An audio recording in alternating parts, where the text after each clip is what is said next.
Welcome to a Legendarium special about Queen Ranavalona of Madagascar.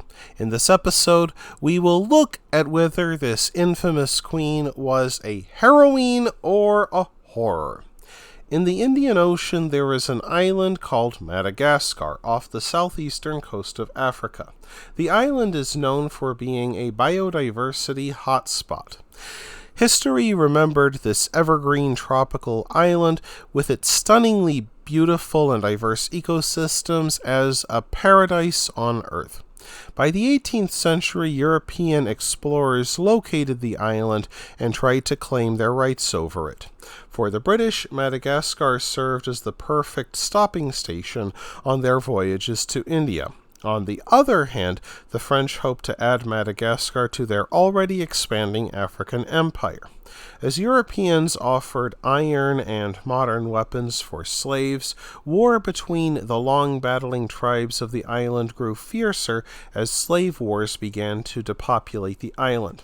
Finally, during the early 1800s, King Adriana conquered the whole island. King Adriana favored Western ways in his kingdom, but faced opposition from traditionalists and priests within his court. The king's uncle even tried to address the difference of opinions by trying to murder him, but the intervention of a local tribesman thwarted the conspiracy. Humbled by this gracious and loyal act, the king adopted the tribesman's daughter Ranavalona into his court as a wife to his son Prince Radama. Eventually, Ranavalona became Radama's first wife out of his 12 wives. Unfortunately, the prince found his first wife overly difficult and noisy, and the two argued about politics, especially what role foreigners should play in the island kingdom. Unsurprisingly, their unhappy marriage produced no children. King Adriana passed away in 1810, and Prince Radama became king with Ranavalona as his queen. After his father's death, Radama allowed British missionaries into the island kingdom. They transformed the island by building schools and creating a written language. They also introduced Christianity to the Malagasy tribes. In exchange, they provided King Radama with arms and advisors to create the island's first modern army, which kindly persuaded chiefs to keep the king's peace at bayonet point. However, Ranavalona stood aghast at how the newly introduced religion of Christianity threatened the worship of ancient Malagasy gods. In 1828, King Radama died at the age of 35 from either syphilis or alcoholism or perhaps murder. A few of Radama's officers hid the news of his death for 2 days to install the king's nephew, Prince Rakatobe, on the throne. Ranavalona soon learned of the plan and gathered warriors from her home village to bring down the conspirators. She spread a rumor about receiving God's message, which proclaimed her to be the immediate and sole ruler. She moved with such swiftness that the conspirators only learned of what happened when they saw Ranavalona on the throne. Adriam Haja, a young officer, supported her and became the first minister in Ranavalona's court. He might also have been her lover and the father of her son, Rakoto, born 11 months after King Radama's death. Declaring herself Queen of Madagascar in 1829, Ranavalona immediately murdered all of her rivals, including Rakatobe. To avoid breaking a taboo against shedding royal blood, she locked away Rakatobe's mother away and starved her to death. Of course, she made a great show of mourning the husband she possibly murdered. She declared that every single person must keep their head shaved for 10 months. Only the nation's professional mourners kept their hair so they could tear it out as they hysterically sobbed over the king's death. She kept her husband's body on display for weeks, with round-the-clock squads of slaves tasked with keeping the flies off his corpse. During those 10 months, she made it illegal to dance, bathe, play music, sleep on a mattress, look in a mirror, or clap one's hands.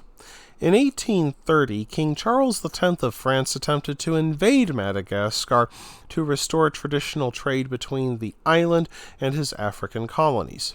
After she crushed the invasion, the Queen chopped off the heads of the French soldiers, stuck them on pikes, and lined them on her beaches. From there, they preached peace to any other European who wished to invade her island kingdom from the neck up. A staunch anti-European, Ranavalona ended the reforms carried out by her husband. Her government banned any teaching of Christianity in the island as an offense to the old gods and the monarchy. She expelled European merchants, teachers, diplomats, and canceled trade deals with Britain and France. Schoolboys in missionary schools found they had a choice between the army and death. However, she remained interested in the slave trade, and her favorite slave became Jean Laborde, a shipwrecked young Frenchman who also happened to be an accomplished tradesman.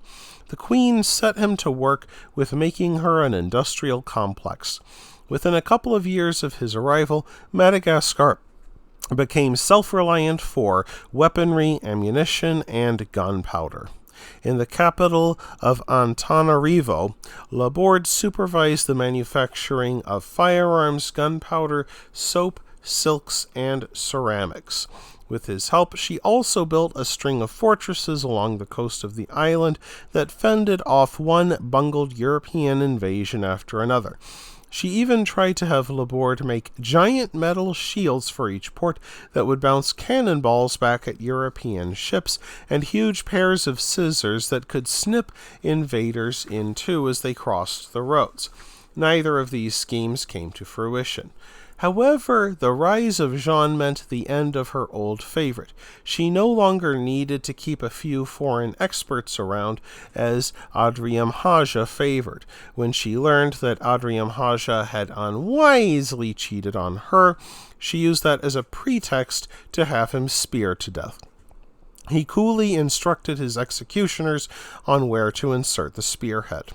As part of a revival of Malagasy culture, she restored the tangina ordeal. It involved eating 3 pieces of chicken skin, followed by a toxic tangina nut. Officials then induced vomiting in the person, and if all 3 skins came up, they declared the person innocent.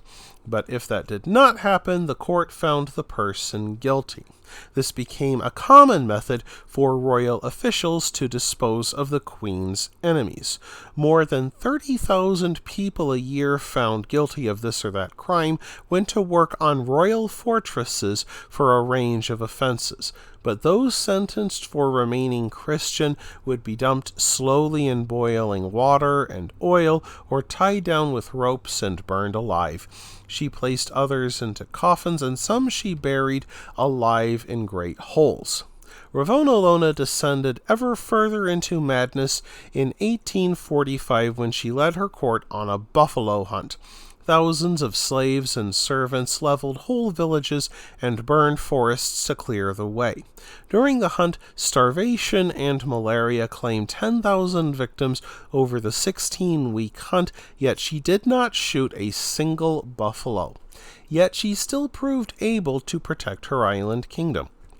In 1845, the French attempted a second invasion. They stormed a flimsy-looking fortress, and after they seized it, the real Malagasy army swarmed out of the forest and slaughtered them.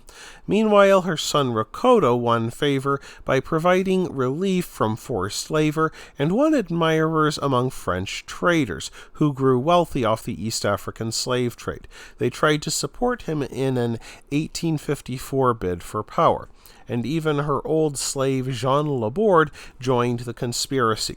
Of course, the Queen's spies tipped her off, and her son's allies marched through a malarial swamp until they breathed their last. Upon her death in 1861 at the age of 79, people mourned for 9 months, with rituals involving the slaughter of animals and gifting their meat to the people. Tragically, a powder barrel went off during the funeral, killing dozens. While there is no doubt that Ravonarola was a draconian ruler, it is likely that some European missionaries invented some of the stories about her. So, did Ravonarola's rule actually help to keep Madagascar free of European rule? We can see the answer to that in her son's tragic reign. Her son Rakoto abolished the Tanguina ordeal, ended forced labor, and established freedom of religion for Christians. Foreign merchants could now trade without paying custom duties. Within a year, Madagascar became awash in alcohol. 1 in 4 buildings in the capital became a liquor store. Finally, the Europeans brought cholera as a new trade good, which made it appear as if people danced uncontrollably until they finally dropped dead. Many Malagasy believed this to be the ghost of Ranavalona haunting them, and within 30 years, the island, which resisted European imperialism for more than a generation, became a French colony and stayed that way for a century. That wraps things up for this episode of The Legendarium. I hope you enjoyed it. If you did, press like. If you want to see more, press subscribe. And if you've got anything to say, let me know in the comments section. Thanks again for joining me, and I hope that you have a great rest of the day.